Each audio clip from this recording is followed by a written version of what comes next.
Boa tarde aos ouvintes da Rádio El Shaddai, especialmente aos ouvintes do programa Sábado Show. Hoje, estamos numa quarta-feira, ou seja, mais uma quarta de Minuto Jurídico. E para falar em jurídico, por falar em jurídico, o nosso convidado de hoje é o Dr. Bernardo Tavares Brum, trabalha na área civil, tem profundo conhecimento na área de escrituras e contratos e inclusive agora está fazendo uma especialização em direito imobiliário. E hoje eu pedi para ele que viesse conversar com a gente para explicar para todos os ouvintes, ou melhor, não explicar, nos trazer uma ideia de como hoje se encontra funcionando o nosso judiciário aqui na nossa cidade. Como que funciona o processo eletrônico? Como que funciona a distribuição desse processo, o andamento desse processo, as audiências desse processo. E é sobre isso que a gente vai conversar com o Dr. Bernardo hoje. Então vamos lá, vamos falar, Dr. Bernardo, um pouco sobre os impactos do acesso à justiça desde que iniciou a pandemia, diante das audiências por videoconferência.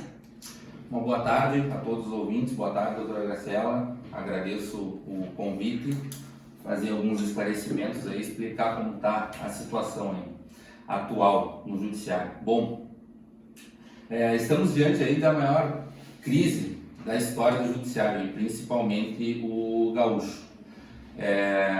Como todos sabem, em razão da pandemia, estamos aí praticamente 1 ano e meio com essa questão do fórum abrir, fechar, sistema diferenciado de atendimento.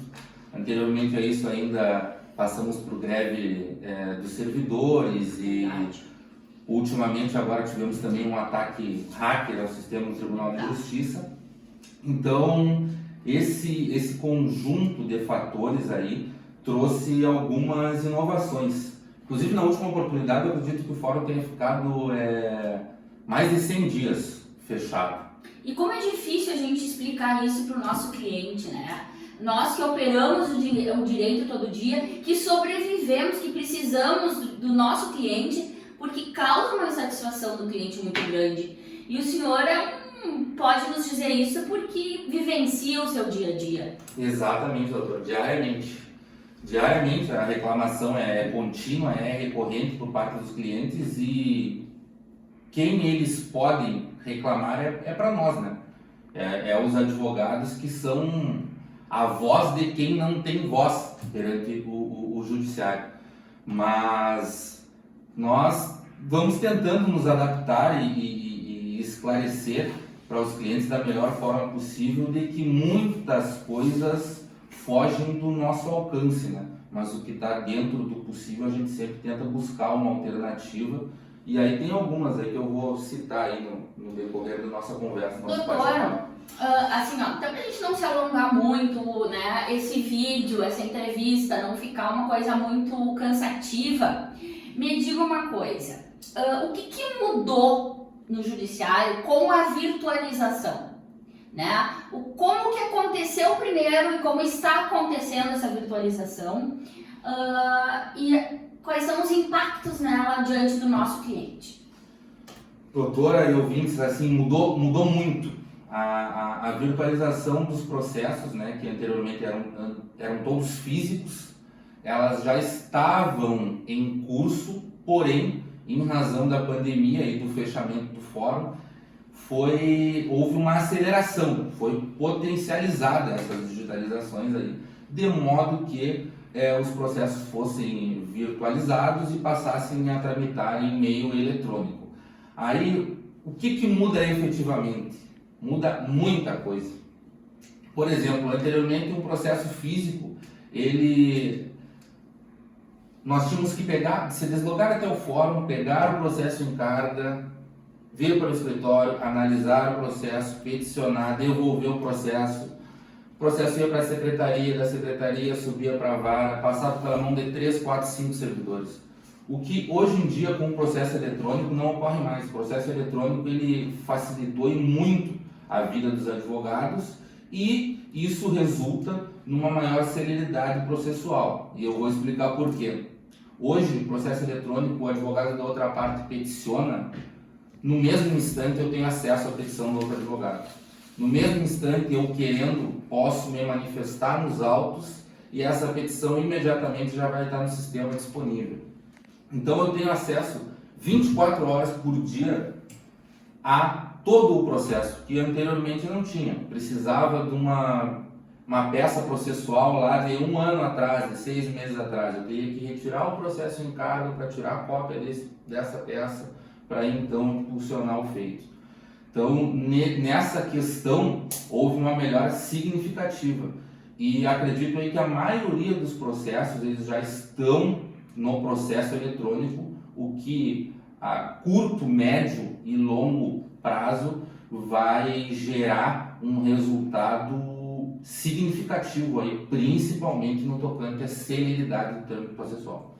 Antes da gente encerrar sobre a virtualização, eu acho importante a gente explicar para as pessoas que ainda se encontram com processos físicos. Quem é que digitaliza esses processos físicos e como eles viram eletrônicos? Eu estou te pedindo isso porque ontem eu passei por esse problema, que eu tive que explicar para o cliente, né, como eu trabalho mais especificamente na área previdenciária, que o processo dele ainda era físico e que aí o INSS tinha levado o processo em carga para o INSS digitalizar e ele já estava pré-cadastrado como eletrônico, já possuía um número eletrônico, mas efetivamente ainda não estava digitalizado. Então eu acho que é a pessoa mais capacitada para explicar para os ouvintes, né, esta situação. Como funciona? Os processos, acredito que, se não na totalidade, na sua esmagadora maioria, estão todos pré-cadastrados já no processo eletrônico. O pré-cadastro ele gera um número, porém o processo tem que ser anexado, todo o processo digitalizado, processo físico digitalizado e anexado ao processo eletrônico. Esse anexo ele é feito pela secretaria, porém pode ser feito por uma das partes, no caso específico esse aí, por exemplo, do processo previdenciário. Pelo procurador do INSS. Pelo procurador do INSS, ele retirou o processo em cargo para fazer essa digitalização, só que ele não pode anexar direto no EPROC, ele tem que encaminhar para a vara fazer o anexo no EPROC, é dado vista a outra parte, que no caso nesse processo sim, somos nós, concorda, para ver se concordamos, se não está faltando alguma peça, alguma página importante do processo, para aí sim seguir o feito já em processo eletrônico. Nós aqui no escritório, inclusive, fizemos a digitalização da maioria dos processos físicos, já como forma de impulsionar os processos para eles passarem a tramitar no meio eletrônico. Doutora, eu queria, até teve na pergunta anterior, acredito que eu não tenha esclarecido a questão das audiências, tá? Como estão sendo realizadas as audiências por videoconferência? Todas as audiências antes eram realizadas presencialmente nos fóruns. A partir da pandemia e diante da necessidade de se permitir o acesso à justiça e a prestação jurisdicional, houve a necessidade de se criar mecanismos aí para esses processos continuarem a tramitar, as audiências a acontecer. Então foram implementadas aí as audiências por videoconferência. Algumas audiências são realizadas inclusive por WhatsApp, outras é disponibilizado um link de acesso, tá, para entrar na sala virtual na hora da audiência, e as partes podem fazer essa audiência por videoconferência. Ela pode ser realizada tanto no escritório do advogado ou também por acesso da sua casa ou de qualquer lugar que a pessoa esteja. Desde que tenha acesso à internet. Desde que tenha acesso à internet, tablet, notebook. Essa pessoa vai poder estar participando da audiência. Essa é uma das mudanças, doutora, que eu acredito que tenham vindo para ficar, porque isso facilitou e muito a vida das pessoas. Eu acredito que veio para ficar também. Eu comungo com a tua... Exatamente, essa na verdade é uma opinião da maioria dos advogados. E isso porque, por exemplo, vou citar um exemplo de um cliente que resida em outra comarca, em outra cidade, ou esteja viajando, ou de uma testemunha.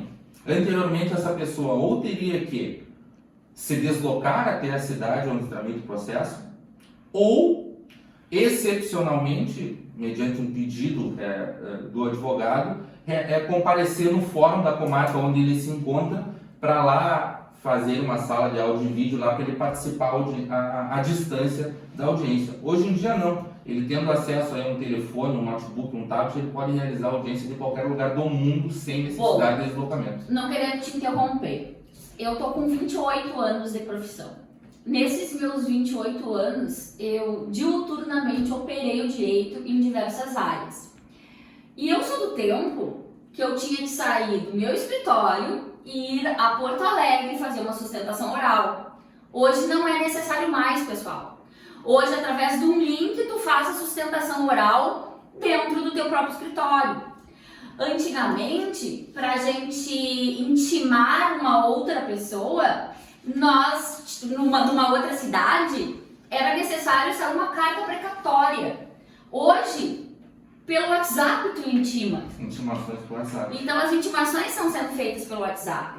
Então, por isso que eu disse que eu comungo com a tua opinião, porque eu acho que a virtualização, os meios digitais, eles vieram efetivamente para não voltarem mais. Até porque se voltasse seria um retrocesso, tanto para a sociedade quanto para o advogado.